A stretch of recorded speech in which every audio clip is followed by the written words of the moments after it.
নমস্কাৰ আমি আলোচনা কৰি আছো আছামিজ ল্যাঙ্গুয়েজ এণ্ড লিটাৰেচাৰ আৰু তাৰে আজি তৃতীয়টি পাৰ্ট আজি ভিডিঅ'টিত আলোচনা কৰিম অসমীয়া সাহিত্যিক আৰু তেওঁলোকৰ উপাধিসমূহ অৰ্থাৎ অসমীয়া সাহিত্য জগতত আমাৰ সাহিত্যিকসমূহ অৰ্থাৎ অসমীয়া সাহিত্যিকসমূহ তেওঁলোকৰ কি উপাধিৰে পৰিচিত তাৰে আজি আলোচনা কৰিম আৰু আজি এই ভিডিঅ'টি সকলো ধৰণৰ পৰীক্ষাৰ ফালৰ পৰা অতিকৈ গুৰুত্বপূৰ্ণ হ'ব আৰু ইয়াৰে বহুতো কুৱেশ্যন তাৰ প্ৰিভিয়াছ যি পৰীক্ষাসমূহ হৈ গৈছে তাত অহা পৰিলক্ষিত হৈছে আৰু গতিকে আলোচনা কৰিম আজি অসমীয়া সাহিত্যিক আৰু উপাধিসমূহ যদি আপোনালোকে চেনেলটোলৈ প্ৰথমবাৰলৈ আহিছে তেতিয়াহ'লে চেনেলটো ছাবস্ক্ৰাইব কৰি দিব আৰু যদি আপোনালোকে ষ্টাডি ৰিলেটেড ভিডিঅ'বোৰ চাই ভাল পায় নাইবা কোনো কম্পিটিটিভ এক্সামৰ বাবে নিজকে প্ৰিপেয়াৰ কৰি আছে তেন্তে আপোনালোকে চেনেলটো ছাবস্ক্ৰাইব কৰি দিব আৰু বন্ধু বান্ধৱীৰ সৈতে ভিডিঅ'সমূহ শ্বেয়াৰ কৰি দিব গতিকে আলোচনা কৰোঁ প্ৰথমত কুৱেশ্যন দিয়া হৈছে হু ইজ ন'ন এজ অভিনৱ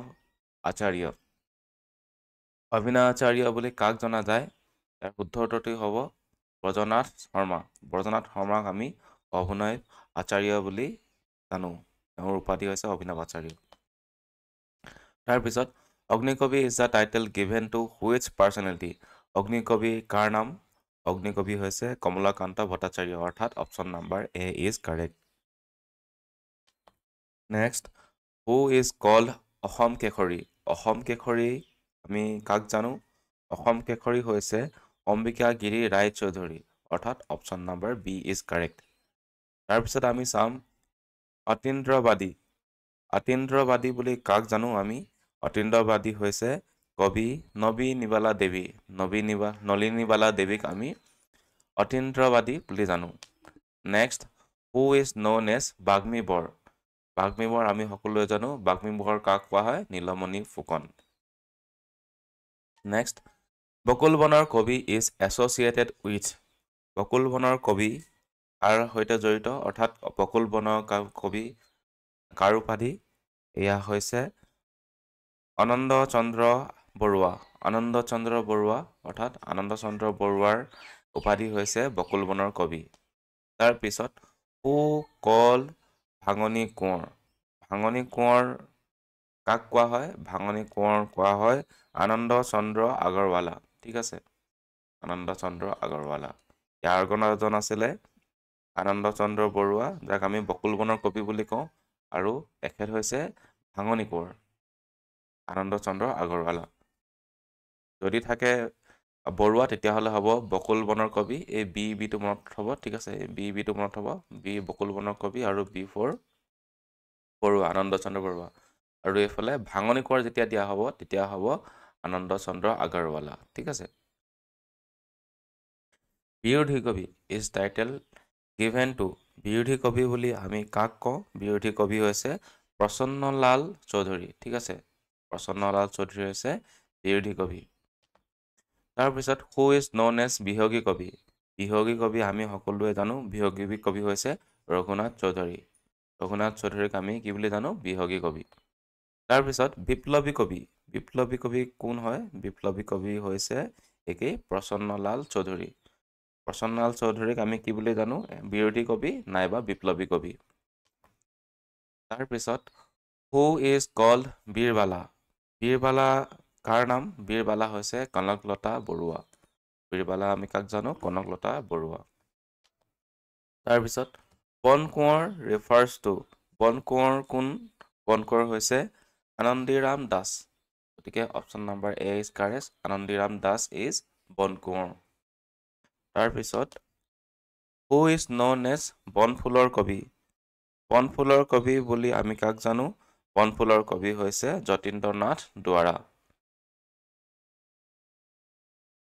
তাৰপিছত দেশভক্ত ইজ টাইটেল গিভেন টু দেশভক্ত কাৰ টাইটেল অৰ্থাৎ দেশভক্ত কোন হয় তৰুণৰাম ফুকন আমি তৰুণৰাম ফুকন জানো দেশভক্ত তৰুণৰাম ফুকন তাৰপিছত হু ইজ কল্ড দেশপ্ৰাণ এতিয়া দেশভক্ত আমি চালো এতিয়া দেশপ্ৰাণ কোন হ'ব দেশপ্ৰাণ হৈছে লক্ষ্মীধৰ শৰ্মা হৈছে দেশপ্ৰাণ তাৰপিছত ধনী কবি এছ'চিয়েটেড উইথ ধনী কবি বুলি কাক জানো আমি ধনী কবি হৈছে বিনন্দ চন্দ্ৰ বৰুৱা ঠিক আছে বিনন্দ চন্দ্ৰ বৰুৱা হৈছে ধনী কবি আৰু আনন্দ চন্দ্ৰ বৰুৱা কোন আছিলে আনন্দ চন্দ্ৰ বৰুৱা কোন আছিল?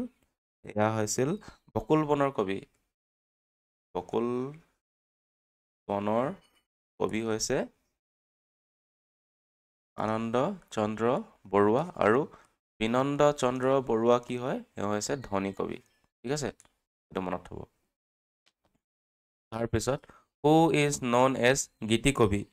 গীতিকবি কোন হয়? গীতিকবি হৈছে পাৰ্বতী প্ৰসাদ বৰুৱা। ঠিক আছে। Next who is known as জ্ঞান মালিনী কবি। ঠিক আছে, জ্ঞান মালিনীৰ কবি কোন হয়? জ্ঞান মালিনীৰ কবি হৈছে মফিজুদ্দিন আহমেদ হাজৰিকা, যাক আমি জ্ঞান মালিনীৰ কবি বুলি জানো। তাৰপিছত জননায়ক ইজ টাইটেল গিভেন টু। জননায়ক টাইটেলটো কাক দিয়া হয়, অৰ্থাৎ জননায়ক কোন হয়? এয়া হৈছে Debeswar Sharma. Debeswar Sharma is known as জননায়ক। তাৰপিছত হু ইজ কল্ড কলাগুৰু। কলাগুৰু আমি সকলোৱে জানো, কলাগুৰু হৈছে বিষ্ণুপ্ৰসাদ ৰাভা। ঠিক আছে, বিষ্ণুপ্ৰসাদ ৰাভা নন এজ কলাগুৰু। তাৰপিছত হু ইজ নন এজ কৰ্মবীৰ। কৰ্মবীৰ কোন? কৰ্মবীৰ নবীন চন্দ্ৰ বৰদলৈ। নেক্সট কবিতা কোঁৱৰ ৰিফাৰ্ছ টু। কবিতা কোঁৱৰ কোন হয়? কবিতা কোঁৱৰ হৈছে Ambeswar Chetia Phukan. Ambeswar Chetia Phukan is known as কবিতা কোঁৱৰ। তাৰপিছত ককা। হু ইজ নন এজ ককা। ককা আমি সকলোৱে জানো, ককা হৈছে নীলমণি ফুকন। ঠিক আছে। তাৰপিছত হু ইজ কল্ড সুনীত কোঁৱৰ। মিনিট ৰ'ব। সুনীত কোঁৱৰ। হু ইজ কল্ড এজ সুনীত কোঁৱৰ। সুনীত কোঁৱৰ কোন হয়? সুনীত কোঁৱৰ হৈছে গজেন বৰুৱা। ঠিক আছে, Gajen Baruah is known as সুনীত কোঁৱৰ। Next who is known as ত্যাগবীৰ। ত্যাগবীৰ কোন হয়? ত্যাগবীৰ হৈছে হেমচন্দ্ৰ বৰুৱা। হেমচন্দ্ৰ বৰুৱা হৈছে ত্যাগবীৰ। তাৰপিছত হু ইজ নন এজ উপন্যাস শৰ্মা। উপন্যাস সম্ৰাট কোন হয়? উপন্যাস সম্ৰাট হৈছে ৰজনীকান্ত বৰদলৈ। ৰজনীকান্ত বৰদলৈ নন এজ উপন্যাস সম্ৰাট। Next who is known as লৌহ মানৱ। লৌহ মানৱ কোন? লৌহ মানৱ হৈছে বিষ্ণুৰাম মেধি। তাৰপিছত লোকবন্ধু is the title given to which personality. লোকবন্ধু টাইটেলটো কোনজন পাৰ্চনেলিটিক দিয়া হয়? লোকবন্ধু হৈছে ডক্টৰ ভুৱনেশ্বৰ বৰুৱা। ডক্টৰ ভুৱনেশ্বৰ বৰুৱা হৈছে লোকবন্ধু। Doctor Bhubaneswar Barua is known as লোকবন্ধু। তাৰপিছত হু ইজ কল্ড লোকনায়ক। এতিয়া লোকবন্ধু হৈছে ভুৱনেশ্বৰ বৰুৱা আৰু লোকনায়ক কোন হৈছে? অমীয় কুমাৰ দাস। নেক্সট লোকপ্ৰাণ ৰিফাৰ্ছ টু। লোকপ্ৰাণ কোন হয়? লোকপ্ৰাণ হৈছে মতিৰাম বৰা। গতিকে মতিৰাম বৰা নন এজ লোকপ্ৰাণ। এইবোৰ আপোনালোকে মনত থ'ব। এটা হৈছে লোকবন্ধু, ঠিক আছে, এটা হৈছে লোকপ্ৰাণ, তাৰপিছত এজন হৈছে লোকনায়ক আৰু এজন হৈছে লোকপ্ৰিয়। ঠিক আছে, গতিকে লোকপ্ৰিয় কোন হয়? লোকপ্ৰিয় হৈছে Gopinath Bordoloi. Who is known as লোকপ্ৰিয়। লোকপ্ৰিয় ইজ মানে Gopinath Bordoloi is known as লোকপ্ৰিয়। তাৰপিছত লুইত কোঁৱৰ। লুইত কোঁৱৰ ইজ টাইটেল গিভেন টু। লুইত কোঁৱৰ কাক কোৱা হয়? Rudra Baruah is known as লুইত কোঁৱৰ। Next who is called as নটসূৰ্য। নটসূৰ্য কোন হয়? নটসূৰ্য হৈছে ফণী শৰ্মা। ঠিক আছে, ফণী শৰ্মা হৈছে নটসূৰ্য। তাৰপিছত নাট্য প্ৰভাকৰ ইজ এছ'চিয়েটেড উইথ। নাট্য প্ৰভাকৰ বুলি আমি কাক কওঁ? আমি কওঁ Satyaprasad Baruah. Satyaprasad Baruah is known as নাট্য প্ৰভাকৰ। Next who is known as নিজৰাৰ কবি। নিজাৰ কবি কোন হৈছে? এইটো আচলতে নিজৰাৰ হ'ব লাগিছিলে, এইটো আৰ এটা থাকি গৈছে ইয়াত।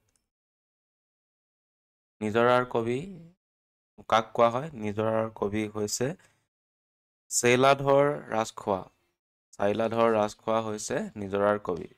তাৰপিছত পাপৰিৰ কবি ৰিফাৰ্ছ টু হুম। পাপৰিৰ কবি আমি কাক কওঁ? পাপৰিৰ কবি হৈছে গণেশ চন্দ্ৰ গগৈ। ঠিক আছে, গণেশ চন্দ্ৰ গগৈ। নেক্সট প্ৰতিমাৰ খনিকৰ। প্ৰতিমাৰ খনিকৰ আমি কাক কওঁ? প্ৰতিমাৰ খনিকৰ হৈছে চন্দ্ৰ কুমাৰ আগৰৱালা।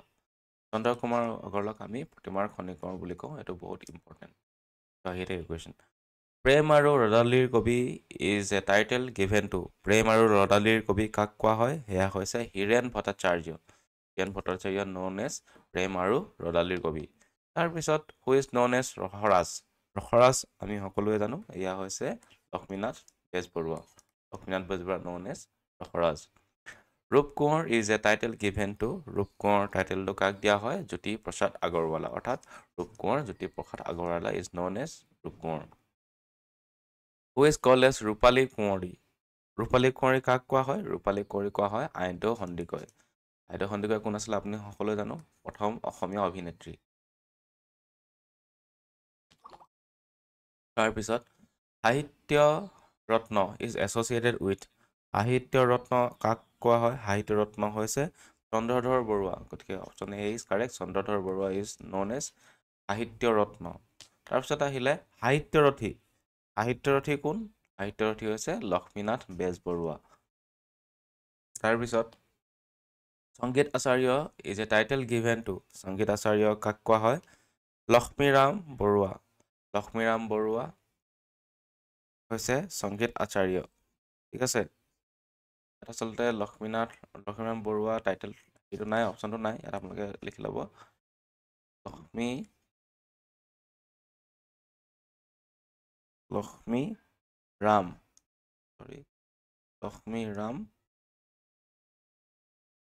লক্ষ্মীৰাম কি হৈছে লক্ষ্মীৰাম বৰুৱা ঠিক আছে Lakshmiram Baruah is known as সংগীতাচাৰ্য কাক কোৱা হয় লক্ষ্মীৰাম বৰুৱা ঠিক আছে তাৰপিছত next question who is call শেৱালী কবি কাক কোৱা হয় শেৱালী কবি হৈছে ৰত্নকান্ত বৰকটকী ঠিক আছে ৰত্নকান্ত বৰকাকতি হৈছে শেৱালী কবি তাৰপিছত সিংহ পুৰুষ ইজ টাইটেল গিভেন টু সিংহ পুৰুষ টাইটেল কাক কোৱা হয় সিংহ পুৰুষ হৈছে Radha Gobinda Baruah is known as সিংহ পুৰুষ ঠিক আছে next who is known as সুনীত কোঁৱৰ আমি এইটো ইতিমধ্যে চাইছোঁ ঠিক আছে সুনীত কোঁৱৰ হৈছে গজেন বৰুৱা তাৰপিছত নেক্সট হৈছে ত্যাগবীৰ কোন ত্যাগবীৰ ৰিফাৰ্ছ টু হেমচন্দ্ৰ বৰুৱা ঠিক আছে ত্যাগবীৰ হেমচন্দ্ৰ বৰুৱা আৰু শেষৰ প্ৰশ্ন হু ইজ কল্ড এজ উপন্যাস সম্ৰাট এইটো আমি ইতিমধ্যে চাইছোঁ ইয়াৰ প্ৰিভিয়াছলি দুবাৰ হৈ গ'ল এইটো উপন্যাস সম্ৰাট হৈছে ৰজনীকান্ত বৰদলৈ গতিকে আজিৰ ভিডিঅ'টিত ইমানখিনিয়ে আছিলে ইয়াত আপোনালোকে অপশ্যনটো চাই ল'ব ঠিক আছে সংগীত আচাৰ্য ইয়াত অপশ্যনটো নাছিলে ইয়াত এটাও নহয় হ'ব লক্ষ্মীৰাম বৰুৱা ঠিক আছে বাকী আপোনালোকে এনেদৰে ভিডিঅ'বোৰ চাই যাব আৰু যদি ভিডিঅ'বোৰ ভাল পাইছে তেতিয়াহ'লে চেনেলটো ছাবস্ক্ৰাইব কৰি দিব আৰু আপোনালোকে যদি কিবা কম্পিটিটিভ এক্সামৰ বাবে প্ৰিপেয়াৰ কৰিছে তেতিয়াহ'লে চেনেলটো ছাবস্ক্ৰাইব কৰিবলৈ নাপাহৰিব আৰু ভিডিঅ'সমূহ বন্ধু বান্ধৱীৰ সৈতে শ্বেয়াৰ কৰি দিব আজিলৈ ইমানেই নেক্সট এপিছডটিত লগ পাম আজিলৈ ধন্যবাদ